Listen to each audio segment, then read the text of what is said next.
ഞാൻ ഈ വീഡിയോയിൽ പറയാൻ പോകുന്നത് പല ആൾക്കാരും ശ്രദ്ധിക്കേണ്ട ഒരു ടോപ്പിക്കാണ്. കഴിഞ്ഞ ഒരു വർഷം ഏകദേശം ഓപ്പറേഷൻ സിന്ദൂറിന് ശേഷം ഇന്ത്യയുടെ ഗ്ലോബൽ ഔട്ട്റീച്ച്, അതേപോലെ ഡിപ്ലോമസി, ഞാൻ എൻ്റെ പല വീഡിയോ എടുത്തു നോക്കിയാൽ ഞാൻ അതിനകത്ത് പറയുന്നുണ്ട്, പ്രെഡിക്റ്റ് ചെയ്ത് പറയുന്നുണ്ട്, ഡാമേജ്ഡ് ഉണ്ടാകും, കൊളാപ്സായി പോകും, ലോകരാജ്യങ്ങൾ ഇന്ത്യയെ ഒറ്റപ്പെടുത്തും. അപ്പോൾ ഒരു വർഷം കഴിയുമ്പോൾ അൽ ജസീറ ഉൾപ്പെടെ ഗ്ലോബൽ മീഡിയ മുഴുവനും റിപ്പോർട്ട് ചെയ്യുന്നു, ഇന്ത്യ എന്ന് പറയുന്ന രാജ്യം ഗ്ലോബലായിട്ട് പാകിസ്ഥാൻ എന്ന് പറഞ്ഞ രാജ്യവുമായിട്ട് ആ പ്രശ്നം ഉണ്ടാക്കിയ ശേഷം ഇന്ത്യ ഒറ്റപ്പെട്ടു. പാകിസ്ഥാനാണെങ്കിൽ അതിഭയങ്കരമായിട്ട് റിക്കവർ ചെയ്തു. ഇതാണ് പറയുന്നത്. എക്സാക്റ്റായിട്ട് അതുണ്ടായി. നിങ്ങൾക്ക് ഓർമ്മയുണ്ടായിരിക്കും, ഓപ്പറേഷൻ സിന്ദൂറിന് മുമ്പ് പാകിസ്ഥാൻ എക്കോണമി ഏതാണ്ട് കംപ്ലീറ്റ് ഡീറെയിൽഡ്. IMF ലോൺ കൊടുക്കുന്നില്ല, വേൾഡ് ബാങ്ക് ലോൺ കൊടുക്കുന്നില്ല. അറബ് രാജ്യങ്ങൾ ക്രൂഡ് ഓയിൽ മേടിച്ച അതിൻ്റെ ക്രെഡിറ്റ് ലൈൻ, ഇൻക്ലൂഡിങ് സൗദി അറേബ്യയും UAE, ഈ രാജ്യങ്ങളെല്ലാം തന്നെ അവർക്കിത് കൊടുക്കുന്നില്ല.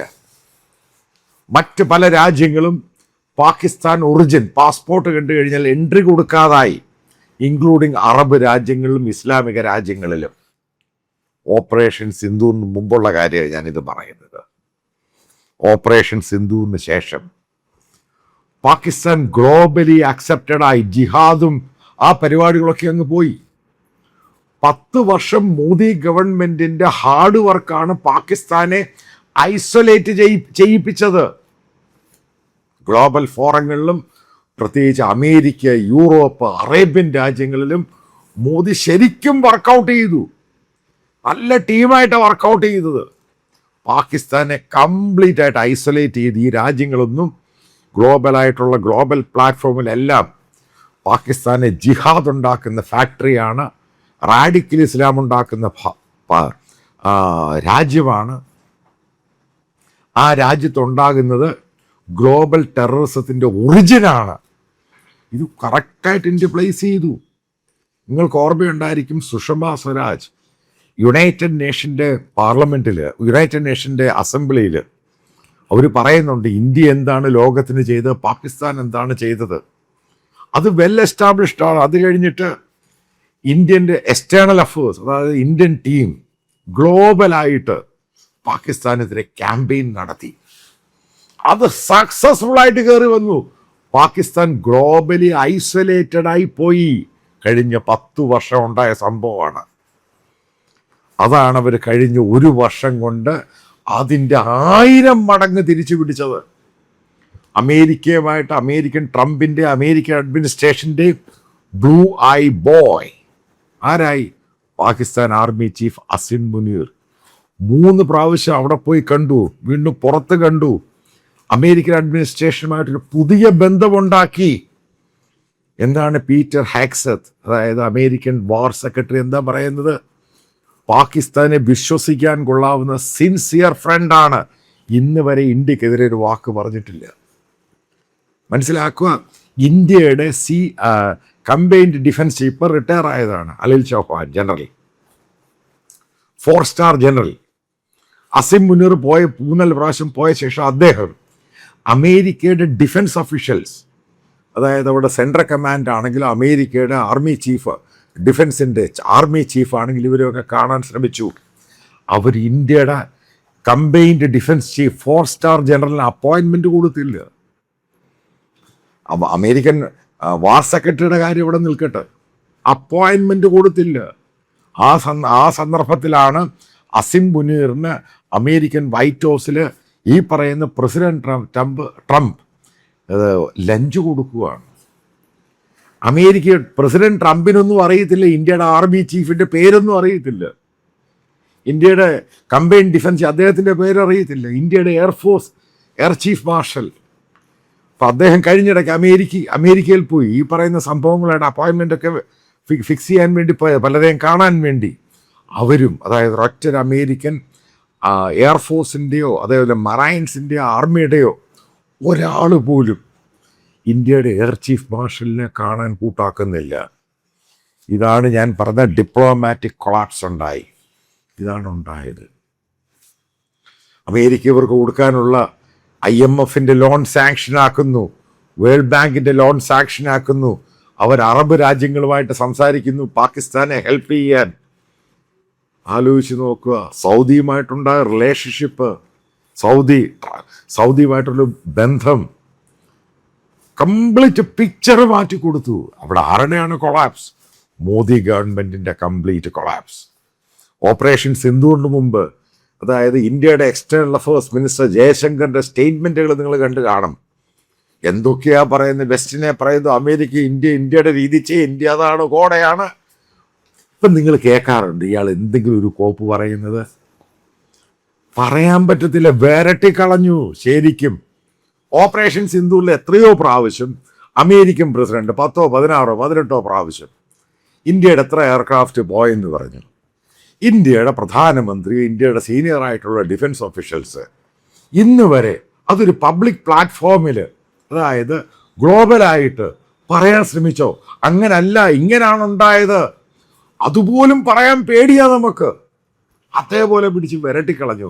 ഇന്ത്യൻ പാർലമെന്റിൽ ക്വസ്റ്റ്യൻ ഉണ്ടായല്ലോ, പ്രതിപക്ഷത്തുള്ളവർ ഈ പറയുന്ന പല ഫോട്ടോയും അതെല്ലാം കൊണ്ട് കാണിച്ചല്ലോ. ഇന്ന് വരെ ഗവൺമെന്റിന് തർക്കിക്കാൻ പറ്റുമോ ഈ കാര്യത്തിൽ എത്ര എയർക്രാഫ്റ്റ് പോയി? പറയാൻ പറ്റിയില്ല. പാകിസ്ഥാൻ അത് ഹൈലൈറ്റ് ചെയ്തു. അത് കഴിഞ്ഞ് അവരുടെ J-17 അതിനൊരു ഗ്ലോബൽ തേർഡ് വേൾഡ് രാജ്യങ്ങളിൽ ഔട്ട്റീച്ച് ഉണ്ടായി, അതിന് ഡിമാൻഡ് ഉണ്ടായി. ഇനിയും പറയാം, ആരാണ് കൊളാപ്സ് ഉണ്ടാക്കിയത്? അതായത് ഹോംവർക്ക് ചെയ്യാതെ എടുത്തു ചാടി. എന്തൊക്കെ പ്രശ്നമുണ്ടാകുമെന്ന് യാതൊരു പിടിയുമില്ലായിരുന്നു മോദിക്ക്. മോദി അഡ്മിനിസ്ട്രേഷൻ എടുത്ത് ചാടി അവസാനം അനുഭവിച്ചു. ഇനി എന്താണ്? യൂറോപ്യൻ രാജ്യങ്ങളുമായിട്ട് പ്രശ്നമുണ്ടായി. റഷ്യൻ ഓയിൽ വാങ്ങി. ആ സന്ദർഭത്തിൽ റഷ്യൻ ഓയിൽ വാങ്ങിയ സമയത്ത് യൂറോപ്യൻ രാജ്യങ്ങളും അമേരിക്കൻ രാജ്യങ്ങളും പറയുന്നുണ്ട്, കാരണം ഇത് യൂറോപ്യൻ രാജ്യങ്ങളുടെ സെക്യൂരിറ്റി ഇഷ്യൂ ആണ്, റഷ്യ ഉക്രൈൻ ഇഷ്യൂ, അവിടുന്ന് വാങ്ങരുത്, അത് കുറയ്ക്കണമെന്ന് പറയുന്നു. ഇന്ത്യ അത് പറ്റത്തില്ല എന്ന് പറയും. ഇന്ത്യയാണ് സോവറിൻ, അതായത് ഇന്ത്യയുടെ എനർജി നീഡ്സ് എന്നൊക്കെ പറഞ്ഞ് അവസാനം പേടിച്ചങ്ങ് നിർത്തി. അതോടുകൂടി യൂറോപ്യൻ രാജ്യങ്ങളിലും നമ്മൾ പഴയ കോൺഫിഡൻസ് ഇല്ല ആർക്കും. പക്ഷെ പാകിസ്ഥാനാണെങ്കിൽ അതിൻ്റെ കോൺഫിഡൻസ് കൂടി. കാരണം അവർ പറയുന്നത് പാകിസ്ഥാനെതിരെ ഇന്ത്യ അറ്റാക്ക് ചെയ്യുന്നതിൻ്റെ അകത്ത് പ്രൂഫില്ല, തെളിവില്ല. ഇന്ത്യ പറയുന്നത് തെറ്റാണ്. ഇന്ത്യക്ക് ഇന്നും അത് പ്രൂവ് ചെയ്യാൻ സാധിച്ചില്ല. എന്തുകൊണ്ട് അവിടെ പോയി അറ്റാക്ക് ചെയ്തു? അവർ തിരിച്ചു അറ്റാക്ക് ചെയ്തത് വേറെ കാര്യം. ഇതെല്ലാവർക്കും അറിയാം, ലോകത്തിലെ എല്ലാവർക്കും അറിയാം. അതുകൊണ്ടാണ് ഇന്ത്യയുടെ എക്സ്റ്റേണൽ അഫയേഴ്സ് മിനിസ്റ്റർ പുറത്തു പോയി ഈ ഓപ്പറേഷൻ സിന്ധുവിനെ പറ്റി ഒരക്ഷരം മിണ്ടുന്നില്ല. ആർക്കാ അടി കിട്ടിയെന്ന് പറയും. വളരെ ദുഃഖത്തോടെ ഇത് പറയുന്നത്. എന്തിനാ ഇതൊക്കെ എടുത്ത് ചാടിപ്പോയത്? ഇത്രയും ബന്ധം വഷളാക്കിയതിൻ്റെ കാര്യം എന്താ? അമേരിക്ക അടുക്കുന്നുണ്ടോ? ഇല്ല. നിങ്ങൾ കഴിഞ്ഞ 2025 ഡിസംബറിൽ ക്രിസ്മസ് സീസണാണ്. പാകിസ്ഥാൻ്റെ ചരിത്രത്തിൽ ആദ്യമായിട്ട് പാകിസ്ഥാൻ്റെ ആർമി ചീഫ് അവിടെ പ്രൊട്ടസ്റ്റൻ്റ് ചർച്ചിൽ പോവുകയാണ് ക്രിസ്തുമസ് സന്ദേശം കൊടുക്കാൻ. പള്ളിയിൽ നിന്നാണ് അവിടുന്ന് ക്രിസ്തുമസ് സന്ദേശം കൊടുക്കുന്ന പാകിസ്ഥാൻ. അവിടുത്തെ ആർമി ചീഫ്, പാകിസ്ഥാൻ പ്രധാനമന്ത്രി, പാകിസ്ഥാൻ പ്രസിഡന്റ്, ചരിത്രത്തിലാതെ. എന്നിട്ട് അവർ വലിയ ക്രിസ്തുമസ് റാലിക്ക് വലിയ പോലീസ് പ്രൊട്ടക്ഷൻ കൊടുത്തു. അതേപോലെ പാകിസ്ഥാനി ഭയങ്കര ആരോപണം, ഒരു വലിയ പ്രശ്നമുണ്ടായിരുന്നു. അവിടെ ക്രിസ്ത്യാനികളെ മുഴുവനും വേട്ടയാടുന്നു. അതിനുശേഷം ട്രംപ് കഴിഞ്ഞ 1 വർഷം കൊണ്ടുണ്ടായ സംഭവം നിങ്ങൾ കേട്ടിട്ടുണ്ടോ? പാകിസ്ഥാനി പ്രശ്നമുണ്ടായതായിട്ട് പോലീസ് അവിടെ സെക്യൂരിറ്റി കൊടുത്തു. അവിടെ ഇഷ്ടം പോലെ കൺവെൻഷൻ നടത്താൻ പറഞ്ഞു. കാരണം അമേരിക്കയുമായിട്ട് ബന്ധം ഉണ്ടാകണം, ഒറ്റ ഡിമാൻഡ്. നേരെ മറിച്ച് ഇന്ത്യയിൽ എന്ത് സംഭവിച്ചു? ഇവിടെ ക്രിസ്തുമസിന് അറ്റാക്ക് കിടക്കുന്നു, ആൾക്കാർ വെറുതെ അറ്റാക്ക് ചെയ്യുന്നു, പള്ളി കയറി അറ്റാക്ക് ചെയ്യുന്നു, പ്രയർ ഹാളിൽ കയറി അറ്റാക്ക് ചെയ്യുന്നു. ഒരു 2 രാജ്യം, ഇന്ത്യ എന്ന് പറഞ്ഞ വലിയൊരു മതേതര രാജ്യത്തുണ്ടായ സംഭവം, പാകിസ്ഥാൻ എന്ന് പറഞ്ഞ ഇസ്ലാമിക രാജ്യത്തുണ്ടായ സംഭവം. ഇത് അമേരിക്ക മാറ്റർ ചെയ്യും. അതുകൊണ്ടാണ് നോർവീജിയൻ ജേർണലിസ്റ്റ് ചോദിച്ചത്, നിങ്ങളെ എങ്ങനെ ഞങ്ങൾ വിശ്വസിക്കും? ഉത്തരം കൊടുക്കാൻ പറ്റിയില്ല. അതിനാ സിബി ജോർജ് എന്ന് പറഞ്ഞ പാലാക്കാരൻ, അദ്ദേഹം കൊടുക്കുന്ന ആൻസർ നിങ്ങൾ കേട്ടോ. ഞാൻ വലിയ ഇംഗ്ലീഷ് പാണ്ഡിത്യമുള്ള ആളൊന്നും അല്ല, ഓക്കെ, ഡൽഹിയിലാണ്. പക്ഷെ അയാൾ പറഞ്ഞ ഇംഗ്ലീഷ് നിങ്ങൾ കേട്ടോ. ഈ സിബി ജോർജ് എന്ന് പറഞ്ഞ senior IFS officer, additional secretary റാങ്കാണ് അദ്ദേഹത്തിന്. അത് ഈ കേരളത്തിലെ സ്കൂളുകളിൽ 8ാം ക്ലാസ്സിൽ ഒരു അധ്യാപകൻ എങ്ങനെയാണ് ഇംഗ്ലീഷ് പഠിപ്പിക്കുക, ആ രീതിയിലാണ് ഈ പാലാക്കാരൻ കോപ്പൻ അവിടെ ഇംഗ്ലീഷ് പറഞ്ഞിരിക്കുന്നത്. സത്യം പറയാൻ മലയാളിക്ക് പോലും നാണക്കേടായിപ്പോയി. അത്ര പുവർ ക്വാളിറ്റി ഇംഗ്ലീഷ്. ഇയാൾ എങ്ങനെയായി വിദേശ സർവീസ് എന്നും പറഞ്ഞുകൊണ്ട് ഇത്രയും നാൾ എങ്ങനെ ഇരുന്നു? ഇയാൾക്ക് എങ്ങനെയാണ് IFS കിട്ടിയത്? ഇതിനെപ്പറ്റിയൊക്കെ ഇനി പോസ്റ്റ്മോർട്ടം നടത്തുന്നതിൻ്റെ കാര്യമല്ല. ഞാൻ ഈ പറയുന്നത് ജെന്യുവനായിട്ട് നിങ്ങൾ ചിന്തിക്കുക. അതേപോലെ തന്നെ ഓപ്പറേഷൻ സിന്ധുവിന് ശേഷം കോഡ് പൊളിഞ്ഞു പോയി. ഇന്ത്യക്ക് ഫർദറായിട്ട് ഏറ്റവും കൂടുതൽ മുന്നോട്ട് പോകേണ്ട ഒരു സംഭവമായിരുന്നു കോഡ്. ജപ്പാൻ പൂർണ്ണമായിട്ട് നമ്മളെ കൈവിട്ടു, കൃത്യമായിട്ട് പറയാൻ കൈവിട്ടു. അതിൻ്റെ ഏറ്റവും വലിയ തെളിവാണ് ഇന്ത്യയുടെ മാംഗോ, അതായത് ഇന്ത്യൻ മാങ്ങ ജപ്പാൻ പൂർണ്ണമായിട്ടും വേണ്ടാന്ന് വെച്ചു. ഇപ്രാവശ്യം ജപ്പാനിൽ പാകിസ്ഥാൻ മാംഗോ ഫെസ്റ്റിവൽ നടത്തി. ഇതൊക്കെ മനസ്സിലാക്കണം. ഞാൻ ഓരോ പോയിന്റ് ബൈ പോയിന്റ് ആയിട്ടാണ് ഇത് പറയുന്നത്. എത്രമാത്രം നമ്മൾ ഗ്ലോബലി ഐസൊലേറ്റഡ് ആയിപ്പോയി. ഈ പറയുന്ന അമേരിക്ക പിന്മാറി ഇന്ത്യയുമായിട്ട്. ഇന്ത്യൻ പ്രധാനമന്ത്രിയുടെ വിശ്വഗുരു എന്ന് പറയുന്നത് വെറും കുരുവായി മാറി. വെറുതെ ഇന്ത്യൻ പ്രധാനമന്ത്രി ഇപ്പോൾ ഒരു ടൂർ നടത്തിയല്ലോ, 5 നേഷൻ ടൂർ. എന്തിനു വേണ്ടിയാണ് നടത്തിയത്? ഏതെങ്കിലും രാജ്യത്ത് എന്തെങ്കിലും കരാറോ കാര്യമായിട്ടുണ്ടായോ? ഇതിനെപ്പറ്റി എന്തെങ്കിലും പുറത്ത് വിട്ടോ? ചുമ്മാ ഇവിടുത്തെ ഒരു PR പോയതാ. പഴയ വെയിറ്റേജ് ഒന്നുമില്ല ഇന്ത്യൻ പ്രധാനമന്ത്രിക്ക്. അതുകൊണ്ടാണ് കഴിഞ്ഞ 2025 യുണൈറ്റഡ് നേഷൻ അസംബ്ലിയിൽ ഗ്ലോബലായിട്ടുള്ള സംഭവം ഇന്ത്യൻ പ്രധാനമന്ത്രി ഡെലിബറേറ്റ് ആയിട്ട് പോയില്ല. കാനഡയെ വെച്ച് അന്ന് G7 സമ്മിറ്റ് ഇന്ത്യ വിളിച്ചില്ല. ഇന്ത്യ അവസാനം കാലയെ പിടിച്ചിട്ട് ഇൻവൈറ്റ് ആയിട്ട് വിളിപ്പിച്ചു. ഇതൊക്കെ ഉണ്ടായ സംഭവം. അതേപോലെ ചൈന, അതേപോലെ പാകിസ്ഥാൻ്റെ അഡ്വാൻറ്റേജ് നിങ്ങൾ നോക്ക്. ചൈനയുമായിട്ട് നല്ല ബന്ധം ഉണ്ടാക്കി, അവർക്ക് ആ ബന്ധമുണ്ട്. അമേരിക്കയുമായിട്ട് നല്ല ബന്ധത്തിലായി. അറബ് രാജ്യങ്ങൾ ഒരുമായിട്ട് മാറി ഭയന്നിരുന്ന അറബ് രാജ്യങ്ങൾ, കാരണം ഇന്ത്യയുമായിട്ടുള്ള പ്രശ്നം. ആ രാജ്യങ്ങളുമായിട്ട് ചരിത്രത്തിലില്ലാത്ത വലിയ ബന്ധം ഉണ്ടാക്കി. നീ പറ, എവിടെയാണ് കൊളാപ്സ് ആയത്? ഇതാണ് പോസ്റ്റ്മോർട്ടം ചെയ്യേണ്ടത്. ഇന്ന് നമ്മൾ അമേരിക്ക പറയുന്ന ഡോട്ട് ലൈൻ ഇട്ട് ട്രേഡ് ഡീല് നമ്മൾ സൈൻ ചെയ്യാൻ തയ്യാറായി. അമേരിക്ക പറഞ്ഞു റഷ്യൻ ഓയിൽ മേടിക്കരുത്, അതിനും നമ്മൾ തയ്യാറായി. നമ്മൾ കംപ്ലീറ്റ് ആയിട്ട് ആരാണ്? സാക്ഷാൽ നരേന്ദ്രമോദി സറണ്ടേർഡ് ആണ് ബേസിക്കലി. കാരണം അയാൾക്കും പിടികിട്ടി, അയാളുടെ അഡ്മിനിസ്ട്രേഷനും പിടികിട്ടി. മുന്നോട്ട് പോകാൻ പാടാണ്. ഇന്ത്യയുടെ അയൽ രാജ്യങ്ങൾ നോക്ക്. ബംഗ്ലാദേശ് പാകിസ്ഥാനുമായിട്ട് നല്ല ബന്ധത്തിലായി, ഇന്ത്യയുമായിട്ട് നല്ല ഉടക്കിലായി. ചൈന ഈ പറയുന്ന ബന്ധമൊന്നും ഉണ്ടായിട്ടില്ല. ചൈന കളിച്ച ഗെയിമാണ് ഫാൽഗാം എന്ന് പറയുന്നത്. ചൈന നേട്ടം കൊയ്തു, ഇന്ത്യ പോയി കാലയെ പിടിച്ച്. ഇന്ത്യൻ പ്രധാനമന്ത്രി അവിടെ പോയി, അതായത് ചൈനീസ് സാധനങ്ങൾ ഇമ്പോർട്ട് ചെയ്യാമെന്ന് സമ്മതിച്ചു. ട്രാപ്പിൽ വീണുപോയി ഇന്ത്യ. എടുത്തു ചാടി ആ ട്രാപ്പിൽ വീണുപോയി ഇന്ത്യ അനുഭവിക്കുന്നു. ഇന്ത്യയുടെ എക്കോണമി ഇന്ന് കൊളാപ്സിലോട്ട് പോകുന്നു. ആരാണ് നേട്ടം കൊയ്ത്? ഗ്ലോബലി നമ്മൾ ഒറ്റപ്പെട്ടു. നോക്കുക, അമേരിക്കയിലുണ്ടായ സംഭവം. ഇന്ത്യക്കാരനെ എല്ലായിടത്തും വെച്ച് കളിയാക്കുന്നു, റേസിസ്, അത് ഇത്. ഇന്ത്യക്കാരോട് ഗോ ബാക്ക് എന്ന് പറയുന്നു. ആരാണിതിന് ഉത്തരവാദി? ഇന്ത്യൻ പ്രധാനമന്ത്രി നരേന്ദ്രമോദി സാറിനോട് ആരാണ് ഇതിന് ഉത്തരവാദി? ആദ്യം മനസ്സിലാക്കേണ്ട സംഭവമുണ്ട്. ഈ ഹിന്ദു മുസ്ലിം അടുത്തുള്ള രാജ്യങ്ങളുമായിട്ട് നിങ്ങൾ രാഷ്ട്രീയം കളിച്ചോളൂ, പക്ഷെ അതിൻ്റെ ഒരു ഗ്ലോബൽ ഇമേജ് കൊടുത്തു കഴിഞ്ഞാൽ ഈ പറയുന്ന ഒരൊറ്റ രാജ്യങ്ങളൊന്നും ഇന്ത്യയുടെ കൂടെ നിൽക്കത്തില്ല. ഇന്ത്യൻ എയർലൈൻസുകൾ, ഗ്ലോബലായിട്ട് പോകുന്ന എയർലൈൻസുകളെല്ലാം നഷ്ടത്തിൽ. എയർ ഇന്ത്യ ഒരുവിധം എല്ലാം കുറച്ച്, ഇൻഡിഗോ കുറച്ച്, എല്ലാവരും കുറച്ച്. ഇത് പ്രധാന കാരണം എന്തുവാ?